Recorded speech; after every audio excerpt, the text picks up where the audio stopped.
پاک فرماتا ہے بندہ ہے بندگی کر رہا ہے اسے کرنے دو.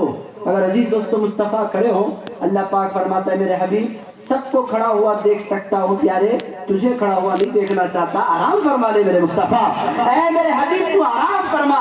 عزیز دوستو یہ پیار ہے حصے میں آرام فرمایا. صوفیاء کرام کہتے بھی ہیں پہلی آدھی سویا کر پچھلی آدھی جاگا کر, یاد مولا کیا کر لا الہ الا اللہ. یہ صوفیاء کرام کے پاس بہت مشہور ہے, پہلی آدھی سو جانا, پہلی آدھی سویا کر پچھلی آدھی جاگا کر. اب اس زمانے میں اس کا الٹا ہو رہا ہے, پہلی آدھی جاگا کر پچھلی آدھی سویا کر. عزیز دوستو پوری دنیا سو جاتی ہے جب رات کے 1-2 بجنے لگتے ہیں, کوئی جاگنے والا آپ کو نظر نہیں آتا. پچھلے زمانوں میں ہوتا کیا تھا, عشاء کے بعد لوگ سو جاتے تھے. کیوں سوتے تھے؟ یہ سنت ہے رسول اللہ علیہ السلام کی. حضور آرام فرماتے پھر جاگتے. اس سے ہوتا کیا, طبیعت میں بشاشت ہوتی, عبادت. کچھ دیر آرام فرمانے کے بعد جاگے. حضرت عبداللہ بن عباس رضی اللہ تعالی عنہما حضور پاک علیہ السلام کی بارگاہ میں حاضر خدمت ہو گئے. وضو کرانے والے صحابی نے دنیا کی صحابہ کی بھی. کچھ لوگ ایسے تھے جن کی ڈیوٹی تھی کہ وہ حضور کے مسواک کی خدمت انجام دیا کرتے تھے. کچھ لوگ وہ تھے جو حضور پاک علیہ عبداللہ ابن مسعود ڈیوٹی ان کی کیا, جو ہی حضور نالین اتارتے وہ اٹھاتے حضور کی نالین اپنے سینے سے لگا کر رکھ لیتے. ان کی ایک ہی ڈیوٹی, کرتے کیا تھے, حضور کی نالین سنبھالا رسول اللہ علیہ السلام کی خدمت میں پیش کر دیتے. کیسی قسمت تھی ایسی. دوستو جیتے کیوں تھے وہ لوگ؟ نہ ان کے بچے تھے, نہ ان کا خاندان تھا, نہ ان کی کوئی ریسپانسبلٹی تھی. ان کا بس ایک کام تھا. کام کیا تھا؟ حضور کا جلوہ دیکھتے رہنا. عزیز دوستو ان کا کام کیا تھا؟ حضور پاک علیہ السلام کے دروازے پر نظریں جمائے رکھنا, کب حضور باہر جلوہ گر ہو اور کب ہم حضور کے خود پر قربان ہو جائے. عزیز دوستو ان کے بارے میں حضرت خواجہ شوق نے کہا تھا بھول جاتے تھے صحابہ غم عالم اپنے, دیکھ لیتے تھے جو سرکار کو آتے جاتے. عزیز دوستو ان کا حال کیا تھا؟ ان کی زندگی بس ایک تھی کہ حضور کا جلوہ دیکھے. میں عرض یہ کروں جس صحابی نے وضو کروانا تھا انہوں نے وضو کروا دیا. اس کے بعد حضرت عبداللہ بن مسعود رضی اللہ تعالی عنہ حضور کی خدمت میں حاضر ہو گئے. حضور پاک علیہ السلام نے کہا عبداللہ میں نماز پڑھنے لگا ہوں. کہنے لگے سرکار میں بھی جوائن کرنا چاہتا ہوں. ارشاد میں آ جاؤ میرے ساتھ کھڑے ہو جاؤ. رسول اللہ نے نماز جو ہی شروع کی, عبداللہ بن مسعود رضی اللہ تعالی عنہ کو رسول اللہ نے اپنے بازو کھڑا کر دیا. چونکہ جب دو لوگ نماز کھڑا ہو جائے, حضرت عبداللہ بن مسعود رضی اللہ تعالی عنہ تھوڑا سا پیچھے ہٹ کر کھڑے ہو گئے. حضور پاک علیہ السلام کے تھوڑا سا پیچھے رسول اللہ نے ان کو کھڑا کیا, اس واسطے کھڑے ہو گئے. حضور نے جو ہی تلاوت شروع کی, حضرت عبداللہ بن مسعود رضی پیچھے جا کر کھڑے ہو گئے. جس طرح ہم مسجد میں امام کے پیچھے جا کر کھڑے ہو جاتے ہیں. سرکار مربی ہے, سرکار استاد ہے, سرکار ٹیچر ہے. حضور پاک نے ارشاد فرمایا انی بعثت معلما, انما بعثت معلما, میں معلم بنا کر بھیجا گیا. حضور کا ہاتھ چھوڑ دینے والے, رسول اللہ کو ڈکٹیٹ کرنا ضروری. حضور پیچھے ہٹے, آگے حضرت عبداللہ بن مسعود کا ہاتھ تھاما, ان کو آگے کیا. حضرت عبداللہ بن مسعود رضی اللہ تعالی عنہ پھر پیچھے چلے گئے. 1 مرتبہ, 2 مرتبہ, 3 مرتبہ اسی طرح ہو گیا. حضور پاک علیہ السلام نے ان کو چھوڑ دیا. عبداللہ بن مسعود رضی اللہ تعالی عنہ فرماتے ہیں حضور نے بڑی طویل قرات کی. 2-3 گھنٹوں کے بعد فجر سے پہلے نماز مکمل ہوئی. حضرت عبداللہ بن مسعود رضی اللہ تعالی عنہ کی طرف دیکھ کر رسول اللہ نے فرمایا عبداللہ میں تمہیں آگے کرتا جاتا ہوں, تم پیچھے ہوتے جاتے ہو. عبداللہ بات کیا ہے؟ تم نہیں جانتے کہ جب 2 لوگ نماز پڑھے تو امام کے دائیں جانب بالکل بازو کھڑے رہنا چاہیے, تم پیچھے کیوں چلے جاتے ہو؟ حضرت عبداللہ بن مسعود رضی اللہ عنہ نے عرض کیا یا رسول اللہ, عباس کے بیٹے عبداللہ کی یہ مجال نہیں ہے کہ نبیوں کے سردار کے برابر کھڑے ہو سکے. میرے سرکار آپ کہاں اور میں کہاں, میری حیثیت نہیں ہے کہ میں آپ کے برابر کھڑا ہو سکوں. عزیز دوستو میں جو بنیادی بات آپ کی خدمت میں عرض کر رہا تھا, تقرب اللہ, اللہ کا تقرب پانا چاہتے ہیں. سرکار معشوق ربانی کے دربار میں آپ حاضر ہیں. ایک دولت آج کی بزم سے لے کر اٹھیں, ادب کی دولت. عزیز دوستو ادب کے بدلے میں ملتا کیا ہے؟ عزیز دوستو جو دعا رسول اللہ علیہ السلام نے حضرت عبداللہ بن عباس رضی اللہ عنہما کو عطا فرمائی, حضور نے اپنے دستائے مبارک اٹھائے. اس کے بعد ارشاد فرمایا اللہم علمہ التأویل, اے پروردگار عبداللہ کو قرآن کی تفسیر کا علم عطا فرما دے. عزیز دوستو بنیادی بات آپ کو سمجھنی ہے, یہ دعا حضرت عبداللہ بن مسعود کو ملی کیوں؟ اس واسطے ملی کہ انہوں نے رسول اللہ علیہ السلام کا ادب کیا. عزیز دوستو اسی لیے ہمارے ہاں دکن میں کہتے بھی ہیں با ادب با نصیب, بے ادب بد نصیب۔ عزیز دوستو یہی حقیقت ہے کہ اگر آپ دولت آپ پالے، وہ دولت کیا ہے؟ وہ دولت ادب کی دولت ہے۔ عزیز دوستو ادب مل گیا آپ کو سب کچھ مل گیا، ادب نہیں ملا عبادت بھی ہے، ذکر بھی ہے، تقویٰ۔ سمجھ سکتے ہیں کہ اگر آپ نے ایک نہیں لکھا اس کے بعد 0 0 0 0 1000 زیرو بھی آپ لکھ لیں وہ 0 کا 0 ہی رہے گا۔ اگر اس سے پہلے آپ 1 لگا دیں اور اس کے بعد 0 لکھیں تو وہ 10 بن جائے گا، پھر اس کے بعد 0 لکھیں تو وہ 100 بن جائے گا، اس کے بعد پھر 0 لکھیں تو 1000 بن جائے گا، اس کے بعد 0 لکھیں تو وہ 1,00,000 بن جائے گا، اس کے بعد 0 لکھیں تو وہ 1 کروڑ بن جائے گا۔ عزیز دوستو سب سے پہلے ویلیو ہے 1 کی، 1 کے بغیر یہ سب کچھ بھی نہیں۔ عزیز دوستو اہل اللہ علیہ خانقاہ کہتے ہیں سارے اعمال بعد میں ہیں، ادب اللہ والوں کا سب سے پہلے ہے۔ عزیز دوستو ادب ہے تو پھر سب کچھ ہے۔ اور عزیز دوستو ادب کس کا کریں؟ آپ جس کا بھی ادب کریں گے، ایک بات ذہن نشین رکھیں، ادب جس کا بھی کریں گے بدلے میں اللہ کیا کرتا ہے؟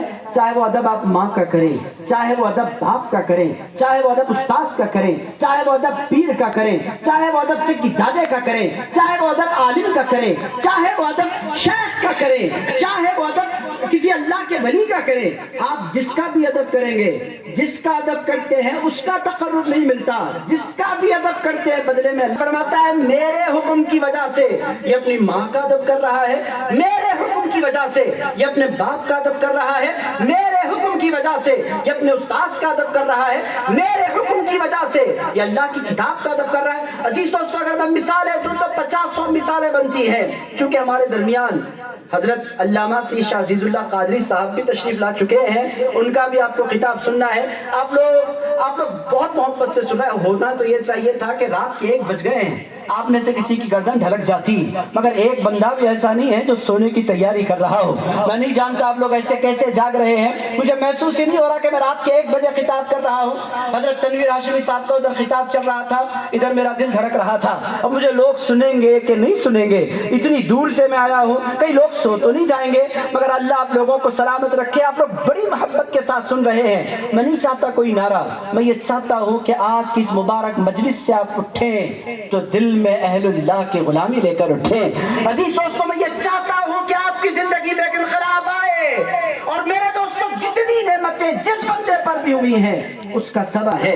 عزیز دوستوں میں آپ حضرات کی اجازت تو ہے، صاحب قبلہ تو میرے پیچھے بیٹھے ہیں، وہ مجھے روکنے والے ہیں ہی نہیں، میں جانتا ہوں کہ ان کی پوری اجازت کے ساتھ میں یہاں بیٹھا ہوا ہوں، کوئی چٹی وٹی مجھے آنے والی نہیں ہے، مگر میں خود عزتوں کو سنبھالتے ہوئے تیزی سے بات ختم کروں گا۔ بس اتنا آپ کی خدمت میں عرض کروں، اللہ کا قرب کا ہاتھ سے ہے کہ آپ ادب والے بن جائیں۔ میں ایک مثال آپ کی خدمت میں عرض کرتا ہوں۔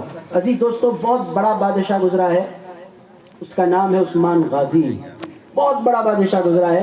اب آج کل کے دور میں لاک ڈاؤن میں تو اس کے باپ کا خوب چرچا رہا، ارطغرل کا بیٹا ہے، بس اتنا میں بول دوں تو کافی ہے۔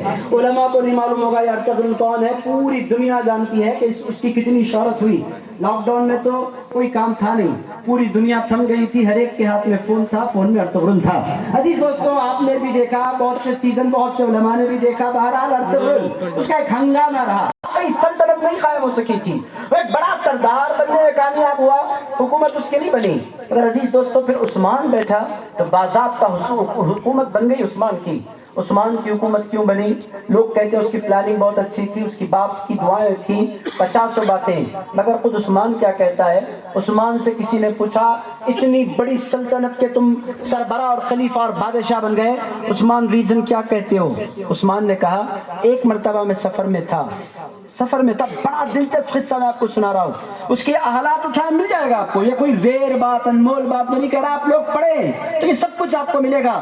عثمان غازی کہتا ہے میں سفر میں تھا اور ایک مقام پر میرا قیام تھا، جس خیمے میں میرا قیام تھا اسی خیمے میں قرآن پاک بھی رکھا ہوا تھا، میں جس خیمے میں تھا اسی خیمے میں قرآن بھی رکھا ہوا تھا، میں سفر کر کے پہنچا تھا اور بڑی مشکل اور بڑی صعوبتوں کے بعد گھوڑے کی پیٹھ پر سوار ہو کر اس زمانے میں لوگ سفر کرتے تھے، بڑی مشکل سے میں پہنچا تھا اس خیمے میں، اور جب میں پہنچا اور جب میں نے لیٹنے کا ارادہ کیا تو میں نے دیکھا کہ اللہ کا کلام رکھا ہوا ہے۔ میرے پاس 2 آپشن تھے، پہلا آپشن یہ تھا کہ کلام اللہ کو اٹھاؤں بازو کے خیمے میں بھیج دوں اور میں آرام سے سو جاؤں، دوسری بات یہ تھی کہ کلام اللہ کی جگہ تبدیل کر کے کہیں رکھ دوں اور میں لیٹ جاؤں۔ مگر میں نے کیا کیا؟ عثمان کہتا ہے چونکہ اللہ کا کلام تھا، میں نے کہا اپنے آرام کی خاطر میں اللہ کے کلام کی جگہ چینج کروں، یہ مجھ سے نہیں ہوگا۔ اس نے کیا کیا؟ کلام اللہ کو وہاں سے نکالا، وضو کرنے کے بعد اس کو اٹھایا، اپنے سینے سے لگا لیا، اور پوری رات اللہ کے کلام کے ادب میں وہ کھڑا رہا۔ عزیز دوستو، وہ کہتا ہے میں نے ایک رات اللہ کے کلام کا ادب کیا تو اللہ نے مجھے 600 سال تک مجھے اور میری اولاد میں حکومت عطا فرما دی۔ تو عزیز دوستو، یہ ہے کلام اللہ کا ادب۔ تو بنیادی بات آپ کو سمجھنی ہے کہ عزیزان گرامی قدر، اگر آپ اللہ کا تقرب چاہتے ہیں، اللہ کے قریب ہونا چاہتے ہیں، اللہ کو اپنا بنانا چاہتے ہیں، عزیز دوستو ادب کریں۔ عزیز دوستو، ایک صحابی رسول اللہ علیہ السلام کی خدمت میں حاضر عرض کیا، یا رسول اللہ میں نے منت مانگی کہ میرا کام بن جائے گا تو میں جنت کی چوکھٹ چوموں گا۔ رسول اللہ علیہ السلام نے فرمایا کیا تمہاری ماں زندہ ہے؟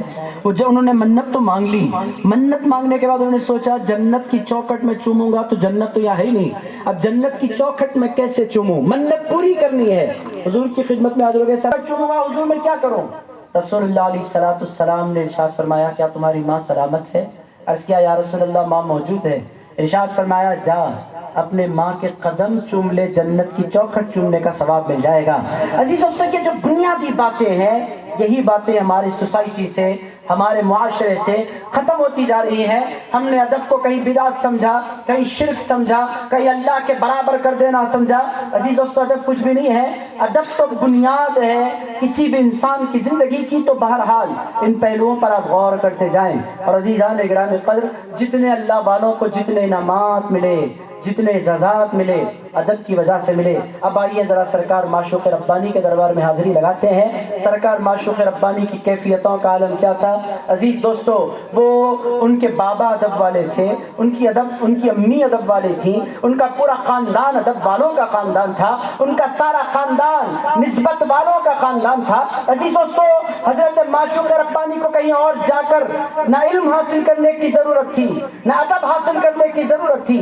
سرکار معشوق ربانی کی اگر آپ زندگی اٹھا کر پڑھیں، انہوں نے پورا علم اور پوری زندگی جو کچھ حاصل کیا اپنے والد گرامی سے حاصل کیا۔ ان کے والد ان کے استاد بھی، ان کے والد ان کے پیر بھی، ان کے والد ان کے شیخ بھی، ان کے والد ان کے مربی بھی، اور ان کا حال کیا تھا؟ وہ بیٹے کو دیکھتے۔ اور عزیز دوستو، ادب کا عالم کیا تھا؟ اگر کوئی بیٹا کرامت دکھلانے والا ہوتا تو پہلی ہی مرتبہ جب کرامت دیکھتے ارشاد فرماتے بیٹے آرام کر لو۔ یہ کلمات حضرت سرکار معشوق ربانی کے والد کی زبان سے نکلتے، بیٹے آرام کر لو۔ یہ کلمات جو ہی نکلتے، جس بیٹے سے وہ ارشاد فرماتے آرام کر لو، اسی وقت اس بیٹے کا انتقال ہو جاتا۔ یہ کیا ہے؟ فرماتے ہیں کرامت اگر مل گئی تو کرامت دکھلانے کے بھی مقامات ہوتے ہیں۔ کوئی بیٹا ایسا نہیں ہو سکتا کہ اپنے باپ کو اپنی کرامت دکھلائے۔ اگر کوئی بیٹا اپنے کرامت کی اظہار اپنے بابا کے سامنے کرتا ہے، حضرت معشوق ربانی کے والد گرامی کا بیٹا آرام کر لو، اسی وقت بیٹے کا انتقال ہو جاتا۔ عزیزوں سے کیفیتیں تھیں۔ تو ادب کے اس ماحول میں حضرت سرکار معشوق ربانی پروان چڑھے، اور پھر ان کے والدین نے فرمایا کہ بیٹے تعلیم مکمل ہو گئی، حرمین شریفین جاؤ۔ آپ حرمین شریفین پہنچ گئے، مکہ معظمہ میں حاضری دی، مدینہ منورہ میں کئی سال آپ نے قیام فرمایا۔ ایک مرتبہ رسول اللہ علیہ السلام کے دربار میں حاضر ہوئے، دروازہ بند تھا۔ اس زمانے میں روضہ مبارکہ کی چابیاں ہوتی تھیں، ان کے پاس گئے، خدام کے پاس جا کر کہنے لگے دروازہ کھول دو۔ ان لوگوں نے کہا کہ اے اللہ کے ولی، ہم دروازہ نہیں کھول سکتے، یہ معمول کے خلاف ہے۔ حضرت معشوق ربانی نے فرمایا ایک بات سنو، میں آیا نہیں ہوں، میرے سرکار نے مجھے بلایا ہے۔ عزیز دوستو، حضرت معشوق ربانی کا انداز آپ دیکھیں، کہنے لگے میں آیا نہیں ہوں، میرے سرکار نے مجھے بلایا ہے۔ ان لوگوں نے کہا اگر سرکار نے آپ کو بلایا ہے آپ آواز دیں، دیکھتے ہیں کہ نہیں رسول اللہ جواب دیتے ہیں کہ نہیں۔ حضرت سرکار معشوق ربانی باہر کھڑے ہو گئے، اس کے بعد پکارنے لگے یا رسول اللہ، یا جدی، یا رسول اللہ، یا جدی، یا رسول اللہ، یا جدی، اے میرے سرکار، اے میرے نانا، اے اللہ کے رسول، اے میرے نانا۔ روایتوں میں آتا ہے ادھر سرکار معشوقی نے فرمایا، معشوق ربانی نے فرمایا یا رسول اللہ یا جدی، ادھر روضہ رسول سے آواز آئی یا معشوق ربانی یا ولدی، اے معشوق ربانی، اے میرے بیٹے۔ روایتوں میں آتا ہے جب تڑپ کر سرکار معشوق ربانی نے صدا دی، دروازہ کھل گیا اور سرکار معشوق ربانی روضے کے اندر داخل ہو گئے۔ عزیز دوستو یہ کیا ہے؟ یہ کنیکشن ہے۔ اور عزیز دوستو یہ سب کچھ کب ہوتا ہے؟ جب انسان کے پاس ادب کی دولت ہو۔ آج کتنے لوگ ہیں روضہ رسول پر جاتے ہیں اور سلام پیش کرتے ہیں اور کہتے ہیں حضور کی بارگاہ سے جواب نہیں ملتا۔ عزیز دوستو جواب اگر پانا چاہتے ہیں تو پھر غوث اعظم دستگیر کی نسبت لے کر حاضری لگانا ہوتا ہے۔ عزیز دوستو جواب اگر پانا ہے تو غوث اعظم دستگیر کی نسبت، غوث اعظم دستگیر کا وسیلہ، غوث اعظم دستگیر کا سہارا، غوث اعظم دستگیر کی نسبتوں کا وسیلہ لے کر آپ جائیں دربار رسالت میں۔ عزیز دوستو آج بھی جواب مل سکتا ہے۔ کیا ایسا نہیں ہوا تھا کہ حضرت خواجہ غریب نواز معین الدین حسن چشتی سنجری رحمت اللہ تعالی علیہ دربار غوث اعظم میں حاضر ہوئے، دربار رسالت میں آپ میں حاضر ہوئے۔ پیر بھی کھڑے ہیں، مرید بھی کھڑے ہیں۔ جا کر پیر نے سلام عرض کیا، سرکار نے ہمیشہ کی طرح جواب عنایت فرمایا مگر کسی نے سنا نہیں۔ حضرت عثمان ہارونی نے حضرت خواجہ غریب نواز کو آگے کیا، ارشاد فرمایا اے معین الدین تم سلام پیش کرو۔ حضرت خواجہ معین الدین حسن چشتی نے عرض کیا الصلاۃ والسلام علیک یا رسول اللہ۔ روضہ رسول سے جواب آیا وعلیک السلام یا قطب الہند، اے ہندوستان کے قطب تم پر بھی سلام۔ عزیز دوستو بتلانا کیا چاہتا ہوں، عزیز دوستو آج بھی کرم ہو سکتا ہے، آج بھی اللہ کا قرب مل سکتا ہے، آج بھی ہم اللہ کا قرب پا سکتے ہیں، مگر اس وہ راستہ کون سا راستہ ہے؟ سب سے پہلے ہمیں ادب اپنانا ہوگا۔ عزیز دوستو اس کے بغیر کوئی مرتبہ، کوئی کمال انسان کو حاصل نہیں ہوتا۔ آج بھی آپ دیکھیں روضہ رسول میں کون آرام فرما رہے ہیں؟ رسول اللہ کے دائیں جانب حضرت ابوبکر صدیق، ان کے تھوڑا نیچے حضرت فاروق اعظم رضی اللہ عنہما، یہ دونوں کی دونوں ہستیاں آج بھی روضہ رسول میں آرام فرما رہی ہیں۔ عزیز دوستو 1,00,000 سے زائد صحابہ ہیں، مگر حضور نے اپنے قرب میں ان دو ہستیوں کو جگہ کیوں عنایت فرمائی؟ اس کا سبب ان کا ادب ہے۔ عزیز دوستو سارے صحابہ ادب والے تھے، مگر ان تمام میں حضرت ابوبکر صدیق، حضرت فاروق اعظم سب سے زیادہ ادب کے حوالے سے ممتاز تھے، اسی لیے سرکار نے ان کو اپنے روضے میں سلایا۔ عزیز دوستو ایک مرتبہ آخری بات میں اس کا رسول اللہ علیہ السلام کے روضے مبارک میں رسول اللہ علیہ السلام اپنی مسجد میں تشریف لائے۔ دائیں جانب ابو بکر ہیں رضی اللہ عنہ، بائیں جانب حضرت عمر فاروق رضی اللہ عنہ، ان دونوں کو لے کر رسول اللہ علیہ السلام مسجد نبوی میں تشریف لائے۔ رسول اللہ علیہ السلام کے صحابہ نے دیکھا کہ دائیں ہاتھ میں رسول اللہ نے حضرت ابوبکر صدیق کا ہاتھ تھاما ہوا ہے، بائیں ہاتھ میں رسول اللہ نے حضرت فاروق اعظم کا ہاتھ تھاما ہوا ہے۔ اس شان کے ساتھ رسول اللہ مسجد نبوی میں تشریف لائے۔ ایسا منظر صحابہ نے کبھی نہیں دیکھا تھا۔ پوچھا یا رسول اللہ ہم نے کبھی آپ کو ایسے آتے ہوئے نہیں دیکھا، حضور بات کیا ہے؟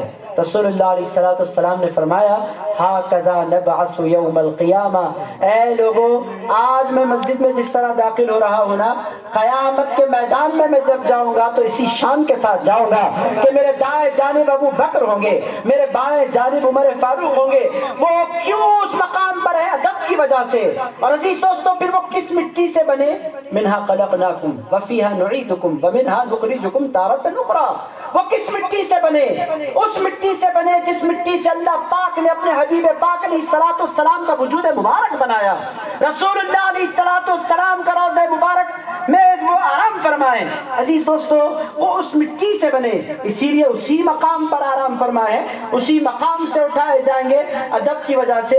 مٹی کی شان، اب ایک وسوسہ دل میں آتا ہے پھر مولا علی شیر خدا تو بہت دور ہیں، وہ تو اس مٹی سے نہیں بنے، وہ تو نجف میں رہتے ہیں۔ رسول اللہ نے 1400 سال پہلے اس کا جواب دیا نادانو میرے علی کو کسی پر قیاس نہ کرنا، علی دنیا میں کہیں بھی سو جائے، علی کا گوشت میرا گوشت ہے، علی کا خون میرا خون ہے، لحم کا لحمی و دم کا دمی۔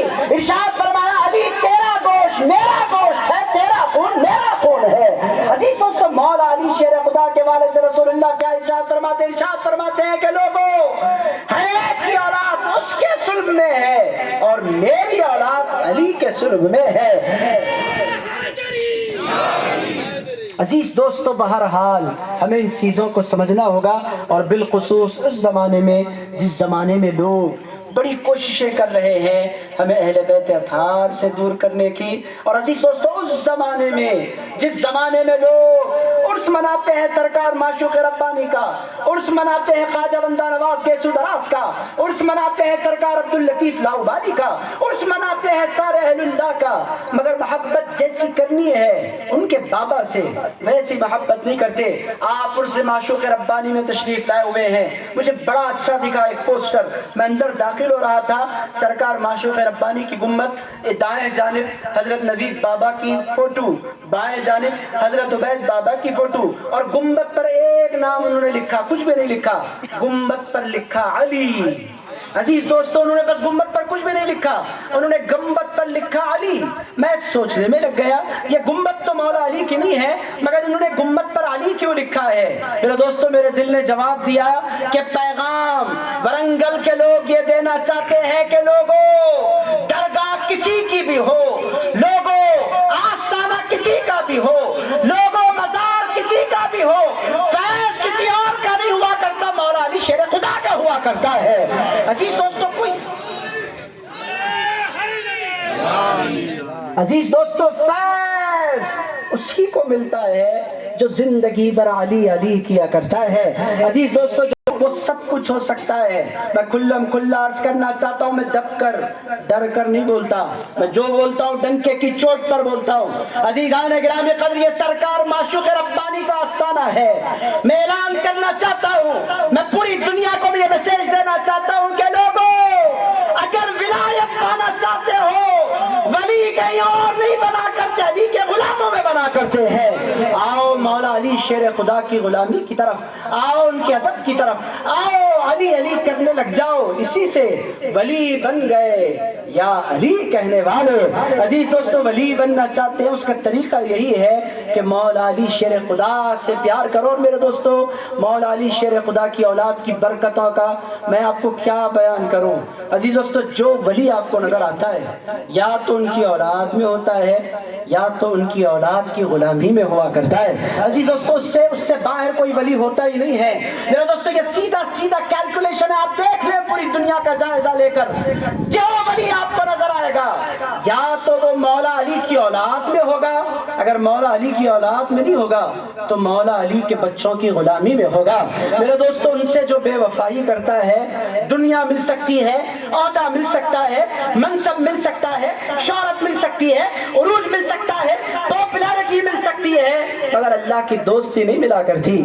اللہ کی دوستی ملتی ہے تو سادات کے در کے وفاداروں کو ملا کرتی ہے، علی کے بچوں کے وفاداروں کو ملا کرتی ہے۔ جو ان کی بے ادبی کرے، ان سے بغض رکھے، ان سے اناد رکھے، عزیز دوستو، سب کچھ اس کو مل سکتا ہے، ولایت نہیں ملا کر سکتی۔ قاسم ولایت سرکار غوث العظم دستگیر بیٹے کس کے؟ بغداد کے منبر سے اعلان کرتے ہیں، انا الحسنی والمقدع مقامی واقدامی علی عنق الرجال۔ ارشاد فرماتے ہیں، لوگوں، میرے قدم کی یہ شان ہے کہ پوری دنیا کے سارے اولیاء کی گردنیں میرے لیے منبر بن گئی۔ اور جانتے ہو وجہ کیا ہے؟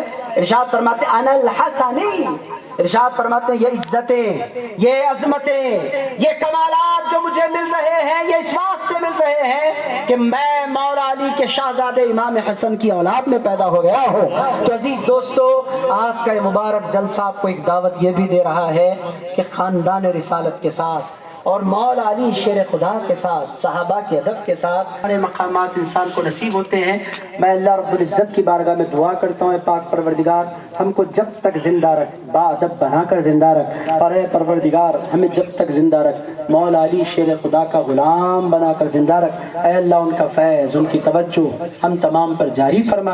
اے اللہ، کہنے سننے میں کوئی خطا ہو گئی تو اپنے فضل سے معاف فرما دے۔ اے پروردگار، ہم کو اہل اللہ کا ادب کرنے والا بنا، اہل بیت کا ادب کرنے والا بنا، صحابہ کرام کا ادب کرنے والا بنا، اولیاء امت محمدیہ کا ادب کرنے والا بنا۔ اے پروردگار، ہم تمام کے حال پر فضل فرما۔ صلی اللہ تعالی علی خیر خلقہ و نور عرشہ سیدنا و حبیبنا و مولانا محمد وعلی آلہ و صحبہ و وارث حالہ الغوث العظم والحمد للہ رب العالمین۔ السلام علیکم ورحمۃ اللہ وبرکاتہ۔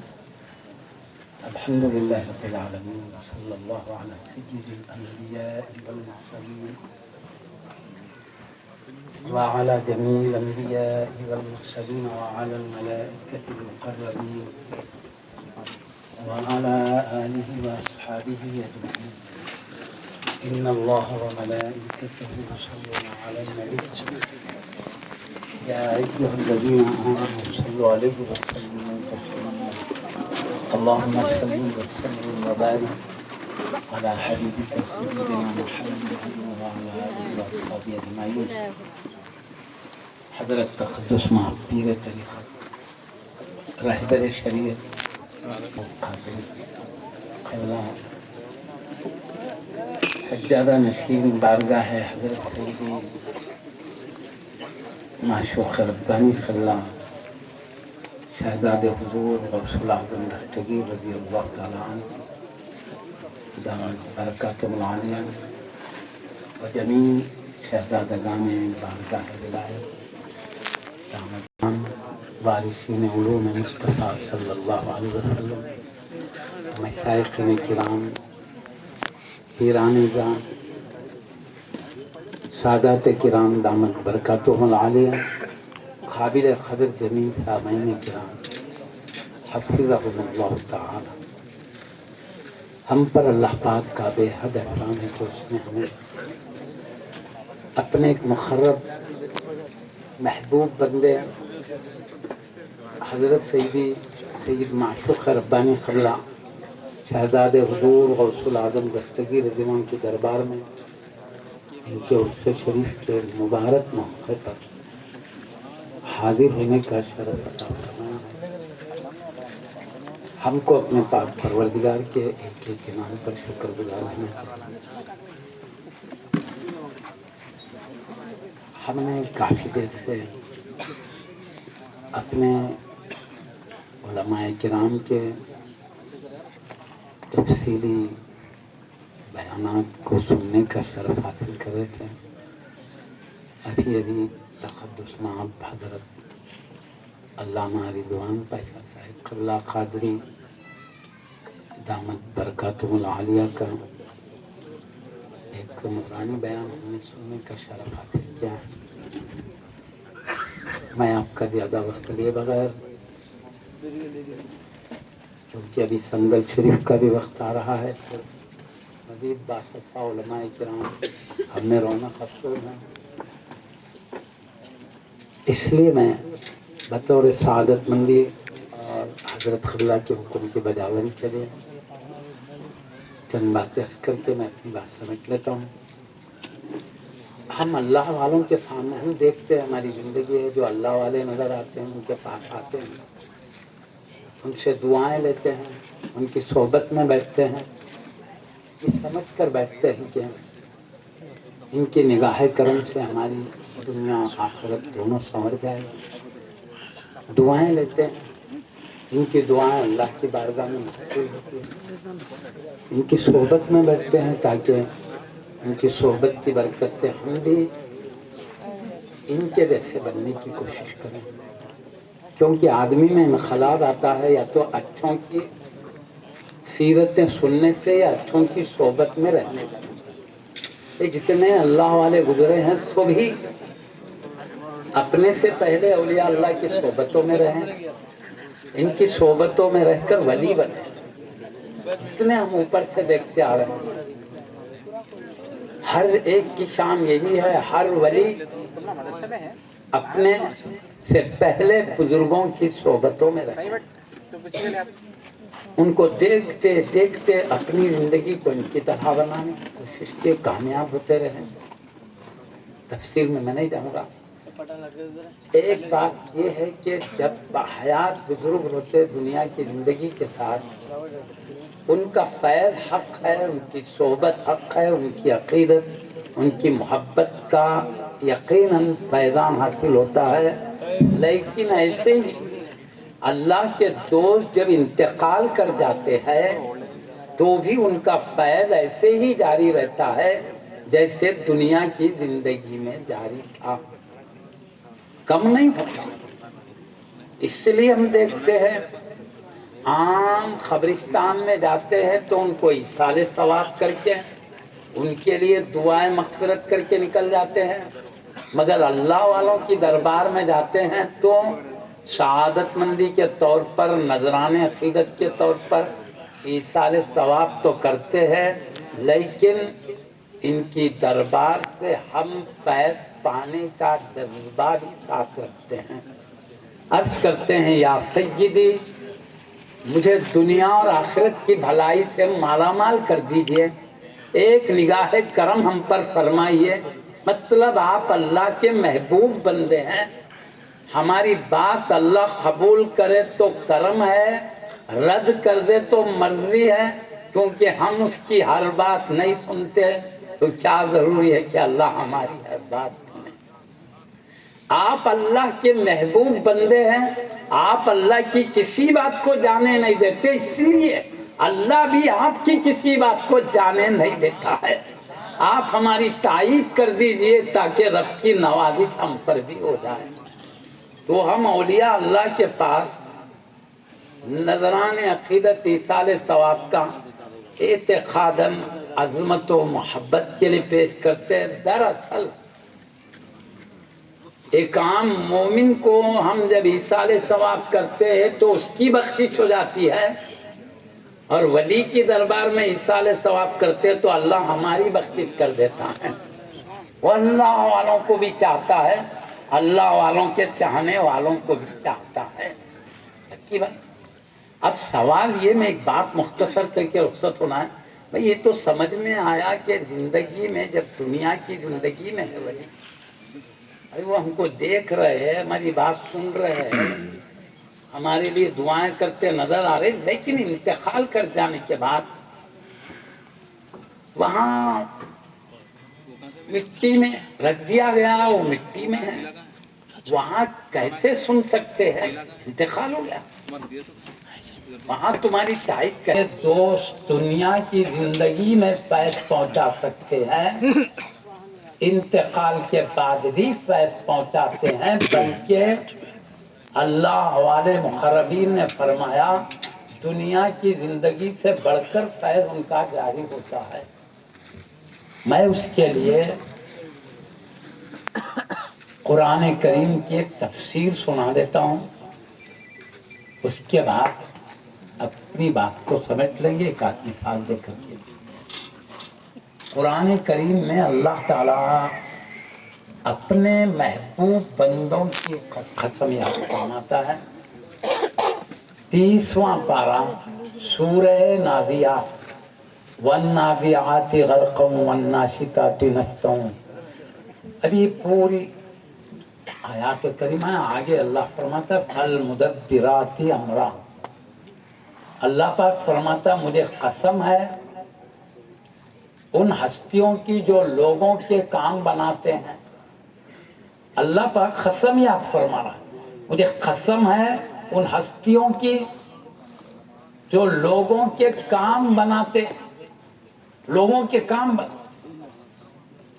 اب آپ غور کیجئے، اللہ پاک فرماتا ہے ان ہستیوں کی قسم جو لوگوں کے کام بناتے ہیں، حالانکہ کام بنانے والا اللہ ہے، اور اللہ خود کہتا ہے مجھے قسم ہے لوگوں کے کام بنانے والا۔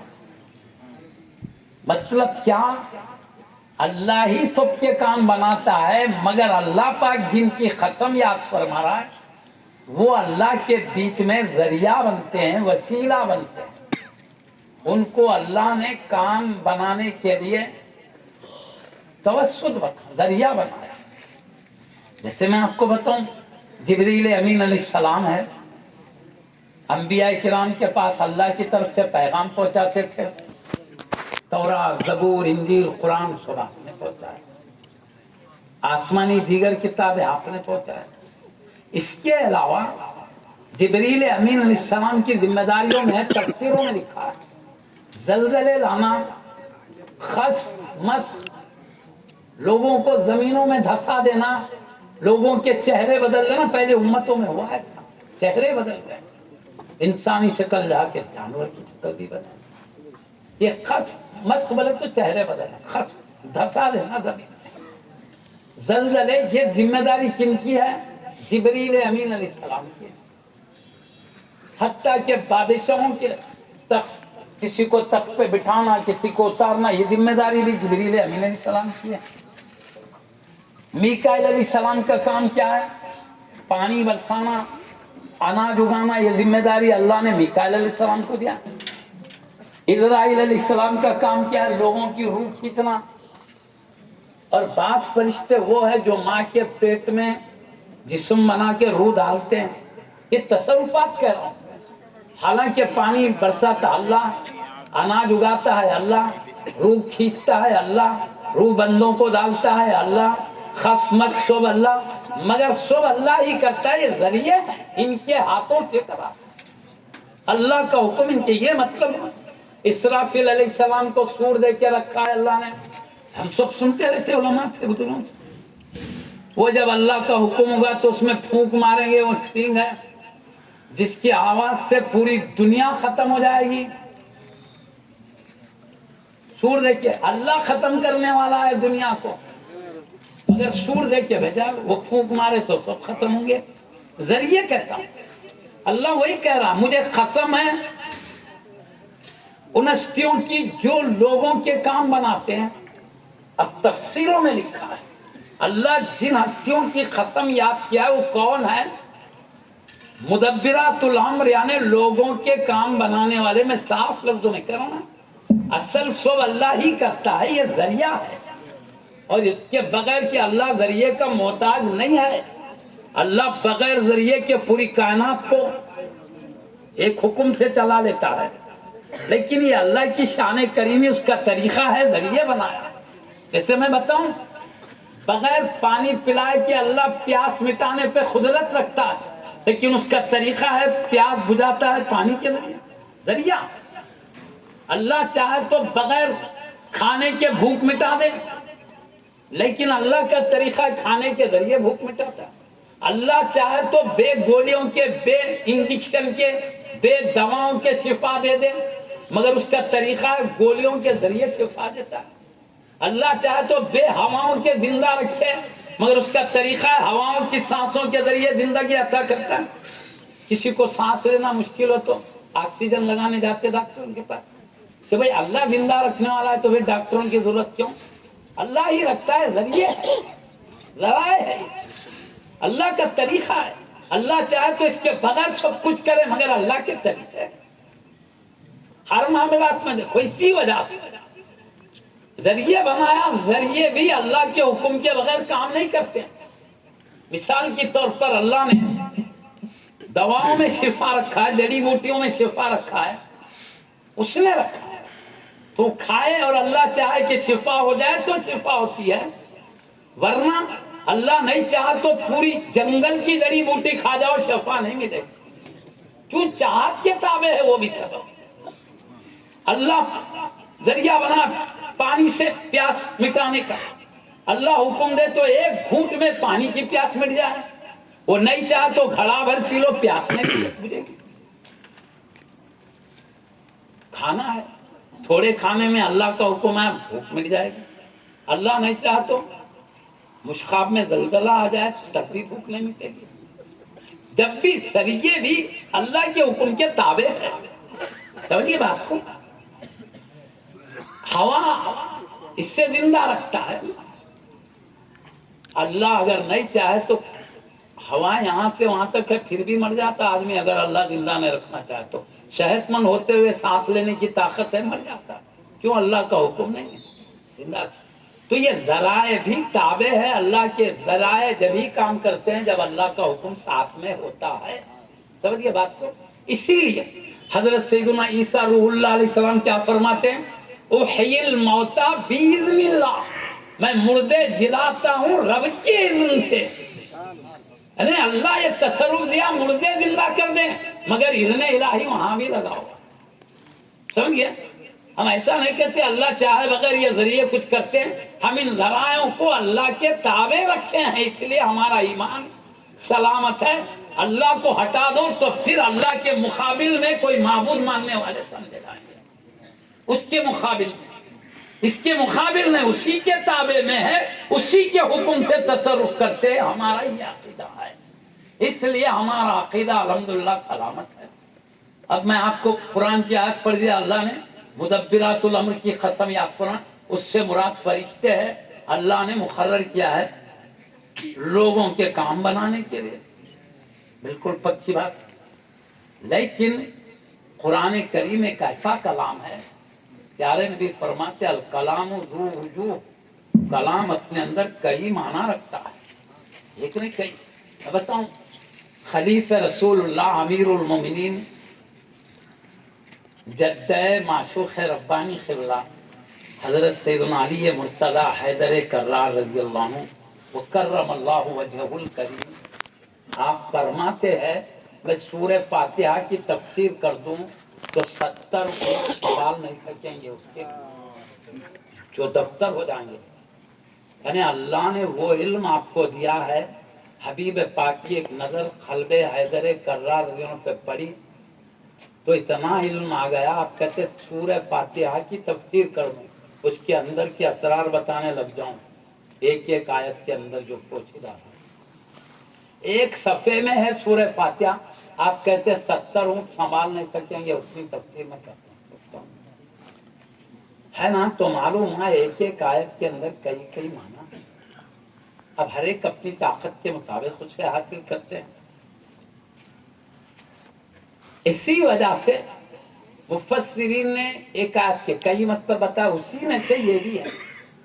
علماء نے یہ بھی کہا یہاں فرشتوں کی قسم تو ہے، لیکن اللہ نے ان ارواح کی بھی قسم یاد فرمایا ہے، اسی میں وہ ارواح بھی مراد ہیں جو انسانوں کے اولیاء اللہ کے روح ہیں، جب اپنے پاک بدن سے جدا ہو کر عالم بالا کی طرف جاتے ہیں تو ان کے شرف، ان کی قوت کی وجہ سے اللہ تعالیٰ ان کو لوگوں کے کام بنانے والوں میں شامل کر دیتا ہے۔